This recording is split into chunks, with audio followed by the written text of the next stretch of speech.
नमस्कार दोस्तों, मैं हूं सनी वाथा। मैं जुनून एक्शन पॉइंट में आपका स्वागत करता हूं। देखिए, जैसा कि आपके सामने एक इमेज दिख रही है, ये इमेज है शेखर बसु की। देखो, जैसा नाम दिख रहा है आपको, शेखर बसु। अब भाई, ये जो शेखर बसु हैं, ये हैं कौन? ठीक है, इनके बारे में अपन पढ़ेंगे। वैसे तो आपको जानकारी होगी कि ये जो शेखर बसु हैं, इनका अभी हाल ही में निधन हो गया है। परमाणु वैज्ञानिक और परमाणु ऊर्जा आयोग के पूर्व अध्यक्ष, यानी कि परमाणु ऊर्जा के पूर्व अध्यक्ष रह चुके हैं ये। और पद्मश्री पद्मश्री का अवार्ड इन्हें मिला था 2014 में। ठीक है, 2014 में इन्हें अवार्ड मिल चुका है। शेखर बसु को का कोरोना संक्रमण के कारण निधन हो गया है। 68 वर्ष की आयु में इनका निधन हो गया। और इनका जो जन्म है 1952 में मुजफ्फरपुर बिहार में हुआ था। ठीक है, कहाँ पर इनका जन्म हुआ था? मुजफ्फरपुर बिहार में। ठीक है, और मृत्यु कलकत्ता में हुई है। इन्हें 2014 में पद्मश्री अवार्ड से सम्मानित किया गया है। ठीक है, 2012 से 2016 तक ये भाभा परमाणु अनुसंधान केंद्र के डायरेक्टर रहे। और 2015 से 2018 परमाणु ऊर्जा आयोग के चेयरमैन भी रहे। ठीक है, अब यहाँ पर क्या है, भाभा परमाणु अनुसंधान केंद्र में 2016 तक रहे हैं। अब आप सोचेंगे कि ये 2015 और इधर 2016 के बाद आना चाहिए, लेकिन हो सकता है वो इस पद पर भी रहे हों और इस पद पर भी रहे हों। ठीक है, तो इसलिए कहीं ना कहीं अपन को 2015 से। अब देखो, इसमें से क्वेश्चन कितने मिल गए।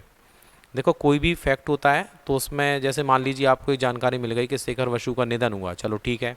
शेखर बसु कौन थे? पहली बात तो कौन थे, किस विभाग से संबंधित थे? तो वो एक साइंटिस्ट थे। और साइंटिस्ट ऐसे कि वो न्यूक्लियर के साइंटिस्ट थे, यानी कि परमाणु वैज्ञानिक।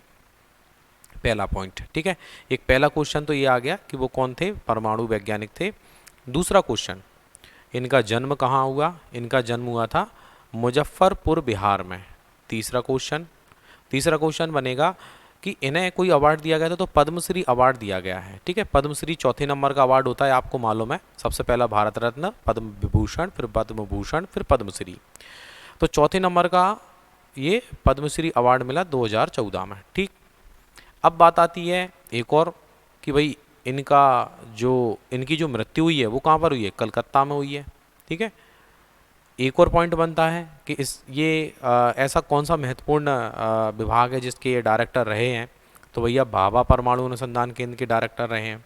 ठीक है, परमाणु ऊर्जा आयोग के जो ये चेयरमैन रहे हैं, ये कब से कब तक, है ना, कब से कब तक रहे? 2015 से 2018। आप देख रहे होंगे ऊपर मैंने लगभग 8 क्वेश्चन इसमें से बना दिए। ठीक है, कितने क्वेश्चन बन गए? 8 क्वेश्चन। ये 8 क्वेश्चन बिल्कुल आपको एग्जाम में पूछे जा सकते हैं। केवल इतना याद मत रखो कि इस व्यक्ति का निधन हो गया, हमें पता है शेखर बसु हैं, कौन थे, परमाणु ऊर्जा आयोग के अध्यक्ष रहे हैं। यहाँ तक अपन को नहीं रुकना है, इससे रिलेटेड चीज़ों को याद रखना है। ठीक है, मैंने आपको ये इमेज दी है, इसीलिए दी है कि देखिए ये राष्ट्रपति प्रणब मुखर्जी हैं और उनके द्वारा इनको पद्मश्री अवार्ड से सम्मानित किया जा रहा है। ठीक है, पद्मश्री अवार्ड इनको कब मिला था? 2014 में मिला था। ठीक है, तो इसलिए क्या है, हर एक क्वेश्चन पर आप बिल्कुल अच्छे से ध्यान दें। आपको बता दिए मैंने किस प्रकार के क्वेश्चन बनेंगे। जैसे आपसे क्वेश्चन बनता है कि शेखर बसु जो थे वो अभी हाल ही में शेखर बसु का निधन हुआ है, कि वो किस विभाग से संबंधित थे, वो कौन थे, मतलब लेखक थे या परमाणु वैज्ञानिक थे? तो हमारा आंसर आ गया परमाणु वैज्ञानिक। ठीक है ना। दूसरा, वो किस आयोग के सदस्य थे या अध्यक्ष थे? वो परमाणु ऊर्जा के पूर्व अध्यक्ष रहे हैं। तीसरा, उन्हें पद्मश्री पुरस्कार कब दिया गया था? 2014 में दिया गया था। उनका जन्म कहाँ हुआ था? उनका जन्म मुजफ्फरपुर बिहार में। उनकी मृत्यु कहाँ हुई है? कलकत्ता में उनकी मृत्यु हुई है। कलकत्ता में उनकी मृत्यु हो गई। ठीक है, तो इस तरीके से इन क्वेश्चंस को आप अच्छे से याद रखेंगे। ठीक है, और शेखर बसु को जरूर याद रखेंगे। ठीक है ना। चलिए, अब इसमें मैंने एक आपको इमेज दी है। देखिए, शेखर बसु को याद रखना है। शेखर बसु, तो देखिए ये आपको एक पहाड़ दिख रहा है। ठीक है, ये पहाड़ दिख रहा है, ये पूरा पहाड़ है। ये पहाड़ का शिखर है, ये पहाड़ का शिखर है, ये पहाड़ का शिखर है। और यहाँ पर अचानक से एक पशु आ जाएगा। ठीक है, ये देखिए अचानक से एक पशु आ गया। अचानक ये कहाँ पर आ गया? पूरे इसके शिखर पर आ गया। तो ये हो गया शेखर बसु। ठीक है, हमने एक ट्रिक बना ली ऐसे याद करने के लिए। ये हो गया शेखर बसु। तो शेखर बसु को कब पद्मश्री दिया गया था? 2014 में। जन्म का हुआ था उनका बिहार में, और उनकी मृत्यु कहाँ पर हुई है? कलकत्ता में। तो इस तरीके से आप थोड़ा सा याद रखेंगे। ठीक है, ये जो पॉइंट बन रहे हैं उनको याद रखेंगे। ठीक है, नेक्स्ट देखते हैं, बहुत इंपॉर्टेंट फैक्ट है, 55वां ज्ञानपीठ पुरस्कार दिया गया है। अब 55वां भाई ज्ञानपीठ पुरस्कार मिला है, किसको मिला है देख लेते हैं। प्रसिद्ध मलयालम कवि अक्कितम अच्युतन नंबूदरी। अब हालांकि उनका नाम इतना डिफिकल्ट है, पर आप इतना पूरा रटने की ज़रूरत नहीं है। आप पहली बात तो ये याद रखना कि किस भाषा का, किस साहित्य के लिए इनको ज्ञानपीठ दिया है, मलयालम के लिए। पहला क्वेश्चन बन गया मलयालम। दूसरा इनका नाम क्या है, नंबूदरी। आप तो नंबूदरी से याद रख लो, कोई दिक्कत नहीं है। ठीक है, और अगर थोड़ा सा अभ्यास करोगे, बार बार इस नाम को पढ़ोगे बोलोगे तो याद होगा, अक्कितम अच्युतन नंबूदरी। ठीक है, तो नंबूदरी है 55वां ज्ञानपीठ। क्वेश्चन आएगा 55वां ज्ञानपीठ पुरस्कार किसे दिया गया, नंबूदरी। 55 को आप बचपन से याद कर सकते हो। बोले बचपन से ही हमें, बोले बचपन से ही इन्हें अच्छे नंबर दे रहे थे, खासतौर से साहित्य में इनके नंबर मिल रहे थे इनको, तो नंबूदरी से थोड़ा सा नंबर दे रहे थे इनको। कौन सा नंबर दे रहे थे, बोले बचपन में बहुत अच्छा नंबर दे रहे थे टीचर, लेकिन हम जैसे ही बड़े हुए ना वैसे ही हमें कम नंबर मिलने लगे, बचपन में अच्छे नंबर दे रहे थे। ठीक है, तो 55वां, यानी 55 को हम बचपन बोल रहे हैं, 55वां ज्ञानपीठ पुरस्कार दिया जाएगा केरल के पलक्कड़ जिले में जन्मे। इनका जन्म कहाँ हुआ था, केरल में। इनका जन्म कहाँ हुआ है, केरल में जन्म हुआ है, ध्यान रखें। और नंबूदरी बचपन से ही साहित्य कला में रुचि थी इनकी, और इनके द्वारा लिखी गई 45 से अधिक पुस्तक प्रकाशित हो चुकी हैं। ज्ञानपीठ पुरस्कार की शुरुआत 1965 में हुई थी, बिल्कुल सही बात है, लेकिन ध्यान रखना ये ज्ञानपीठ पुरस्कार इस्टेब्लिश हुआ था 1961 में। ठीक है, 1961 में इस्टेब्लिश हुआ था, स्थापना कर दी थी कि साहित्यकारों को देना चाहिए, लेकिन इसका जो मुहूर्त निकला ना वो 1965 है। 1965 से अवार्ड दिया जा रहा है।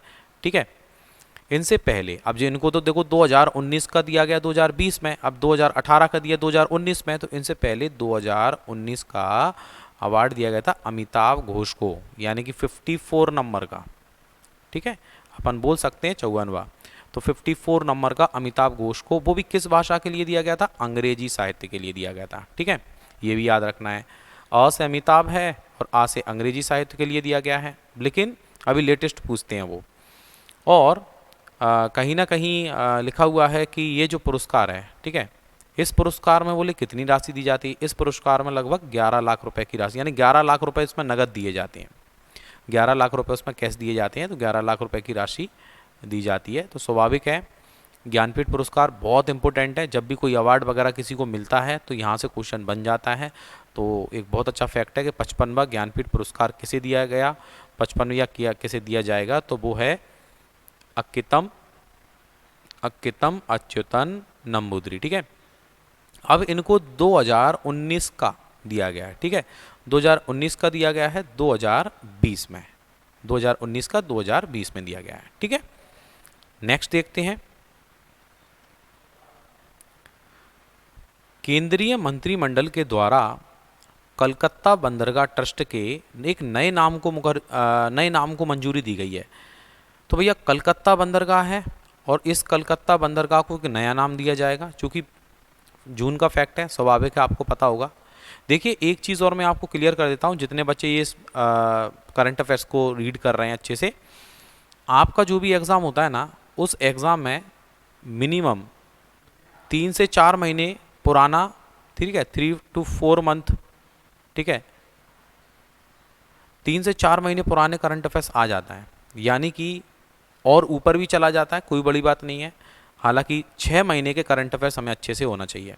अगर आपका दिसंबर में एनटीपीसी का एग्ज़ाम है, दिसंबर में कोई एग्ज़ाम दे रहे हो, तो आपको जून से लेके दिसंबर तक, मतलब जून से लेके जून जुलाई अगस्त सितंबर तक के, मतलब जो भी फैक्ट है वो आपको अच्छे से पता होना चाहिए। तो कम से कम 6 महीने के करंट अफेयर्स आप हमेशा रनिंग में रखो। तो इसलिए मैं जून है, आगे जाके जुलाई अगस्त सितंबर, इस तरीके से आगे बढ़ेंगे, और लेटेस्ट में जोड़ता जाऊंगा। जैसे मैंने अभी शुरू के 2 फैक्ट दे दिए ना, वो आपका 25 सितंबर का फैक्ट है, 25 सितंबर, बल्कि 26 सितंबर के न्यूज़पेपर में ये आ गया, 25 के में। ठीक है, तो ये 25 सितंबर का करंट अफेयर्स या 25 सितंबर के फैक्ट है, और मैं आगे और भी जोड़ दूंगा, कोई दिक्कत नहीं है। रोज़ का भी जो करंट अफेयर्स बनेगा वहाँ से भी आपको क्वेश्चन दूंगा। ठीक है, आगे लिखा हुआ है, कलकत्ता बंदरगाह की 150वीं जयंती के उद्घाटन समारोह के अवसर पर 12 जनवरी 2020 को प्रधानमंत्री नरेंद्र मोदी ने इस नए नाम की घोषणा की थी? अब यह नया नाम क्या है? श्यामा प्रसाद मुखर्जी। आपने नाम सुना होगा, श्यामा प्रसाद मुखर्जी। तो अगर ऐसा क्वेश्चन बनता है कलकत्ता बंदरगाह का नया नाम क्या रखा गया है, तो ये कलकत्ता बंदरगाह का जो नया नाम रखा गया है वो रखा गया है श्यामा प्रसाद मुखर्जी। और भी कई जगह हैं, जैसे कि आपने फिरोज शाह कोटला मैदान है, अरुण जेटली नाम रख दिया गया है ना। तो ये जो नाम चेंज होते हैं, कहीं के भी नाम बदलते हैं, तो इन नामों को भी थोड़ा सा पढ़ लिया करो, ठीक है। चलिए आगे बढ़ते हैं जल्दी से। एक गांधी नोबल शांति पुरस्कार 2020 है। जून 2020 में डॉक्टर हरि सिंह गौर विश्वविद्यालय, कहाँ पर बेटा? सागर में। ये हमारे मध्य प्रदेश का सबसे पुराना विश्वविद्यालय है। 1946 में इस विश्वविद्यालय की स्थापना हुई थी। मध्य प्रदेश से संबंधित और भारत गणराज्य के महामहिम राष्ट्रपति के पूर्व ओएसडी डॉक्टर कन्हैया त्रिपाठी, एक बार और हमने हालांकि ये फैक्ट पढ़ा था, रिपीट हुआ है, कोई दिक्कत नहीं, कोई टेंशन नहीं। कन्हैया त्रिपाठी, अभी पंकज त्रिपाठी पढ़ा था आपने, तो ये कौन है? कन्हैया त्रिपाठी को गांधी पीस फाउंडेशन नेपाल, ठीक है, गांधी शांति पुरस्कार है, गांधी शांति पुरस्कार नेपाल के द्वारा गांधी नोबल शांति पुरस्कार 2020 से सम्मानित किए जाने की घोषणा की गई। ये आपको इमेज दिख रही है, ये इमेज है, ठीक है, और लिखा भी है ऑनरेबल डॉक्टर कन्हैया त्रिपाठी, ठीक है, और नीचे लिखा हुआ है गांधी पीस फाउंडेशन नेपाल लिखा हुआ है, इधर इमेज में सब दिख रहा है आपको, ठीक है। तो कहीं ना कहीं देखा जाए तो आपको याद रखना है कि गांधी नोबल शांति पुरस्कार जो है, मतलब दिया गया है, किसको दिया जाएगा? कन्हैया त्रिपाठी को, ठीक है, कन्हैया त्रिपाठी को अपन को याद रखना है, गांधी नोबल शांति। या कन्हैया, एक नाम सुना होगा आपने, बहुत फेमस कन्हैया है, शायद डीयू से है, दिल्ली यूनिवर्सिटी संबंधित है, आपने सुना होगा। ये कन्हैया हमेशा ऐसे ही कुछ शब्द बोलते हैं कि लोगों में विरोध उत्पन्न हो जाए, ठीक है। तो ये बोलते थे गांधी में नो बल, यानी गांधी में बल नहीं था, ऐसा इन्होंने कोई एक आपत्तिजनक भाषण दे दिया जिससे लोगों को बहुत कष्ट हुआ, तो बोले गांधी में नहीं था बल, नो बल, ठीक है, गांधी में बल नहीं था, तो इन्होंने कन्हैया ने बोल दिया, ठीक है। तो आप इसको याद रखेंगे कि गांधी नोबल शांति पुरस्कार है वो किसको दिया गया है? कन्हैया त्रिपाठी को दिया गया है। या गांधी जी के द्वारा नोबल पुरस्कार दिया जाएगा, कन्हैया तेरे को पार्टी देना पड़ेगी। तो कन्हैया शब्द को अपन को याद रखना है। और गांधी जी आपको दिख ही रहे हैं, और ये कन्हैया है, ठीक है, गांधी जी कन्हैया, गांधी कन्हैया, ठीक है। नेक्स्ट देखते हैं, जर्मन बुक ट्रेड का एक शांति पुरस्कार है। जून 2020 में नोबेल पुरस्कार विजेता अर्थशास्त्री अमर्त्य सेन, ठीक है, अमर्त्य सेन बहुत इंपॉर्टेंट नाम है। तो अर्थशास्त्री अमर्त्य सेन हैं और इनको जर्मन बुक ट्रेड के शांति पुरस्कार 2020 से लिए चुना गया है, ठीक है, अर्थशास्त्री हैं और अमर्त्य सेन को ये पुरस्कार दिया जाएगा। जर्मन बुक ट्रेड वर्ष 1950 से प्रतिवर्ष शांति पुरस्कार प्रदान कर रहा है। तो स्वाभाविक अपन को याद रखना है कि जर्मन बुक ट्रेड का शांति पुरस्कार जो है अभी हाल ही में ये किसको दिया जाएगा? तो अमर्त्य सेन को दिया गया है। किसको दिया गया है? अमर्त्य सेन को दिया गया है। तो देखो जर्मन बुक से याद रखना है, ठीक है।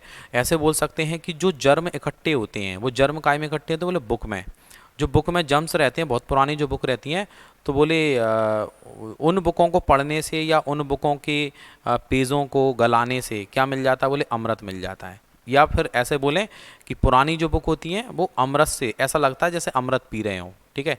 तो अमृत से याद कर सकते हैं अपन उसको, अमृत से याद कर सकते हैं, ठीक है। तो अगर ऐसा क्वेश्चन बनता है कि जर्मन बुक ट्रेड का शांति पुरस्कार किसे दिया गया है, तो अमर्त्य सेन को। दूसरे शब्दों में अपन ऐसे भी याद कर सकते हैं कि अगर हमने जल में से, ठीक है, जैसे जर्मन लिखा है, जर्म निकाल दिए, जल में से अगर जर्म निकाल देंगे तो वो क्या हो जाएगा? अमृत हो जाएगा। क्या हो जाएगा? वो अमृत हो जाएगा। यानी कि जल में से जर्म निकलेगा तो वो अमृत हो जाएगा। अमर्त्य सेन को एक जर्मन बुक ट्रेड का शांति पुरस्कार दिया जाएगा, ठीक है। नेक्स्ट देखते हैं, medal of order of Australia, ठीक है। एक ऑस्ट्रेलिया ऑनर एक म्यूजिशियन है, नाम दिख रहा है जैसा कि आपको, शोभा शेखर। क्या नाम दिख रहा है? शोभा शेखर। इमेज भी दिख रही है शोभा शेखर, बीणा लिए हुए हैं, बीणा वादक। अब देखिए, जून 2020 में भारतीय संगीतकार शोभा शेखर को medal of the order of Australia पुरस्कार प्रदान किए जाने की घोषणा की गई। ठीक है, वह ऑस्ट्रेलिया कलाकृति संगीत संगठन की संस्थापक हैं। तो देखो सिंपल है, नाम दिख रहा है बेटा शोभा शेखर। क्या नाम लिखा हुआ है? शोभा शेखर। तो मेडल ऑफ ऑस्ट्रेलिया, तो सोचे किसी को ऑस्ट्रेलिया में मेडल दिया है, और ये बड़े शोभा की बात है, बड़े शोभा की बात है कि ऐसे शिखर पर पहुंच गई हैं। ठीक है, बड़े शोभा की बात है कि ऐसे शिखर पर पहुंच गई, ऐसी ऊंचाइयों पर पहुंच गई हैं कि बताओ, इनको संगीत के क्षेत्र में इनको ऑस्ट्रेलिया में जाके अवार्ड मिला है। ठीक है, तो अपन को याद रखना है, क्या याद रखना है भैया, क्या याद रखना है? शोभा शेखर याद रखना है, शोभा शेखर। ठीक है, तो बड़ी ही, इनके हाथ में जो वीणा दिख रही है ना, इनके हाथ में वीणा दिख रही है, तो ये बड़ी ही शोभा की बात है कि वीणा है इनके हाथ में। और आपको मालूम है ये वीणा सरस्वती जी का एक फेवरेट जो वाद्य यंत्र है। ठीक है, तो याद रखना है अपन को, क्या याद रखना भैया? शोभा शिखर याद रखना है कि medal of order of Australia जो है शोभा शिखर को दिया जाने की घोषणा की गई, यानी कि दिया जा चुका है, जून का फैक्ट है। तो ठीक है, नेक्स्ट देखते हैं विश्व खाद्य पुरस्कार। ठीक है, विश्व खाद्य पुरस्कार दिया जाता है 11 जून 2020 को। विश्व खाद्य पुरस्कार फाउंडेशन के द्वारा भारतीय मूल की अमेरिकी मृदा वैज्ञानिक डॉक्टर रतन लाल, देखो ध्यान रखना, आप जो फैक्ट पढ़ रहे हो तो एक प्रकार से अगर आपको ये ऑलरेडी पता है तो आपका एक रिवीजन बहुत ज़रूरी होता है पढ़ाई के अंदर। ठीक है, पढ़ लिया है तो रिवीजन, और नहीं पढ़ा है तो अपनी नॉलेज इंप्रूव हो रही है, नहीं पढ़ रहे तो आप याद करो, उसको अच्छे से तैयार करो। हमेशा दोनों चीज़ों हमेशा पॉजिटिव रहो। अमेरिका मृदा वैज्ञानिक डॉक्टर रतन लाल को वर्ष 2020 के प्रतिष्ठित विश्व खाद्य पुरस्कार से सम्मानित किया गया। ठीक है, किए जाने घोषणा की गई, यानी पुरस्कार दिया गया। अगर ये क्वेश्चन करते हैं कि 2020 का विश्व खाद्य पुरस्कार किसे दिया गया, तो आपका आंसर होगा रतन लाल। ठीक है, इस रतन को हम रतन से याद करो, रतन और लाल। ठीक है, रतन कैसा दिख रहा है? रतन कैसा है? लाल है। रतन कैसा है? लाल। रतन लाल। रतन कैसा है? लाल है। ठीक है, तो आपको देखो इमेज में रतन दिख रहे हैं, और जो रतन जो है वो कैसा है? लाल। इतने सारे रत्नों में से एक रतन ऐसा है जो लाल है। तो इस तरीके से अपन रतन लाल को याद रखेंगे, और रतन लाल जो है ये कहीं ना कहीं इनको खाद्य पुरस्कार से सम्मानित किया गया है। ठीक है, इमेज दिख रही है, और इंडियन अमेरिकन सोइल साइंटिस्ट है, मृदा वैज्ञानिक हैं, एक रतन लाल को खाद्य पुरस्कार से सम्मानित किया गया। ठीक है, 2020 का, जो बिल्कुल याद रखना है और एग्जाम में पूछा जा सकता है। फूड एग्रीकल्चर ऑर्गेनाइजेशन आपने सुना होगा, FAO, है ना, FAO। ये हाँ, इसमें FAO की जो स्थापना है, ठीक है, शायद आप देखना 1976। ठीक है, खाद्य, ठीक है, विश्व फूड एग्रीकल्चर ऑर्गेनाइजेशन है, खाद्य। ठीक है, एक हाँ, food agriculture, FAO, food agriculture विश्व खाद्य पुरस्कार, ये विश्व खाद्य पुरस्कार है, एक FAO है, आप देख लेना। ठीक है, अब देखिए यहाँ तक का क्लियर हुआ। नेक्स्ट देखते हैं, नासा विशिष्ट सेवा पदक से सम्मानित। नासा के द्वारा एक विशिष्ट सेवा से सम्मानित किया गया है भाई, किसको किया गया देख लेते हैं। जून 2020 में भारतीय एरोस्पेस उद्यमी रंजीत कुमार, क्या लिखा हुआ है? रंजीत कुमार को नासा विशिष्ट सेवा पदक दिया गया। ठीक है, वह यह सम्मान पाने वाले दूसरे भारतीय हैं। इससे पहले भी किसी को मिला है, इससे पूर्व यह सम्मान RK चेट्टी पंडित जी, ठीक है, चेट्टी पंडित जी हैं 2002 में। अब जो 2002 है ना, 02, अब 02 को पलट दो आप 2020। ठीक है, हालांकि ऐसा तो नहीं पूछ रहे इससे पहले किसको दिया गया, पूछ भी ले तो 2020 है, 20 को पलटोगे तो क्या हो जाएगा? 02 हो जाएगा। तो अब 02 से याद कर सकते हो। तो अगर ऐसा देखा जाए, रंजीत से अपन याद रखेंगे, एक टीम है, उस टीम के जो खिलाड़ी हैं वो बहुत सारे रन से जीत गए। ठीक है, इसको अपन क्या बोलेंगे? रन और जीत। ठीक है, काफ़ी सारे रन से जीत हो गई, मतलब ज़्यादा रनों से जीत हो गई यार। तो दूसरे जो ऑडियंस में जो लोग हैं वो ये कह रहे हैं कि यार इस टीम ने ज़्यादा रन बना लिए, इसका मतलब ये है कि दूसरी टीम जो है ना वो कैसे खेल रही थी? नशा में खेल रही थी।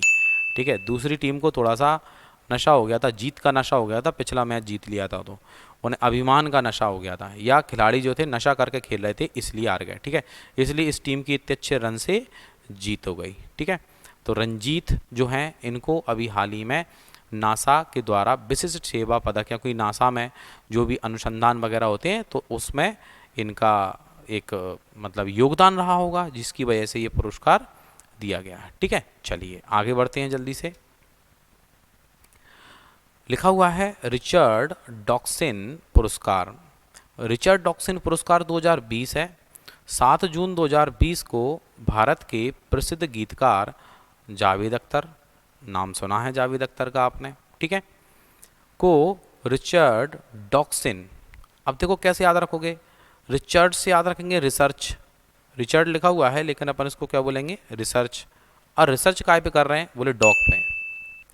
जो डॉग है ना सुबह चिल्लाता है ना, या जब बचपन में कैसे बोलता है, बड़ा होकर कैसे बोलता है, फिर भौंकता कैसे है, तो ये डॉग पे रिसर्च कर रहे हैं। डॉग पे रिसर्च कौन कर रहे हैं, बोले जावेद अख्तर। ठीक है, तो रिचर्ड डॉक्सन पुरस्कार प्रदान किए जाने की घोषणा की गई। यह पुरस्कार पाने वाले वे पहले भारतीय हैं, फिर तो याद करना पड़ेगा।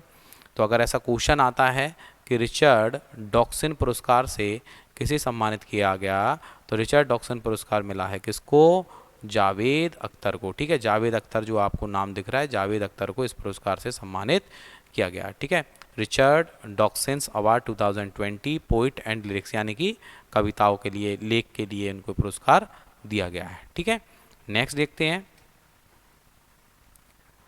एशिया क्षेत्र के लिए राष्ट्रमंडल लघु कथा पुरस्कार 2020।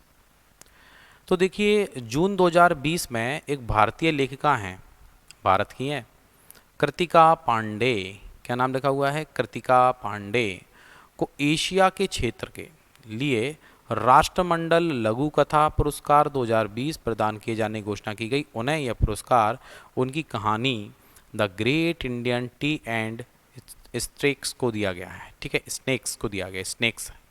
ठीक है, तो इसमें कहीं ना कहीं देखा जाए तो नाम क्या दिख रहा है, कृतिका पांडे। अब अपन को क्वेश्चन कैसा बनेगा पेपर के अंदर कि एशिया क्षेत्र के लिए, ठीक है, राष्ट्रमंडल लघु कथा, ठीक है, कॉमनवेल्थ स्टोरी प्राइज लिखा हुआ है, तो कॉमनवेल्थ स्टोरी प्राइज किसको मिली है, कृतिका पांडे को। तो अब देखो कृतिका पांडे तुम कैसे याद रखोगे, कृतिका पांडे का मतलब ये है ये बहुत अच्छी खिलाड़ी हैं, इनको शामिल नहीं किया गया खेल में, सोचो कॉमनवेल्थ में इनको शामिल नहीं किया गया।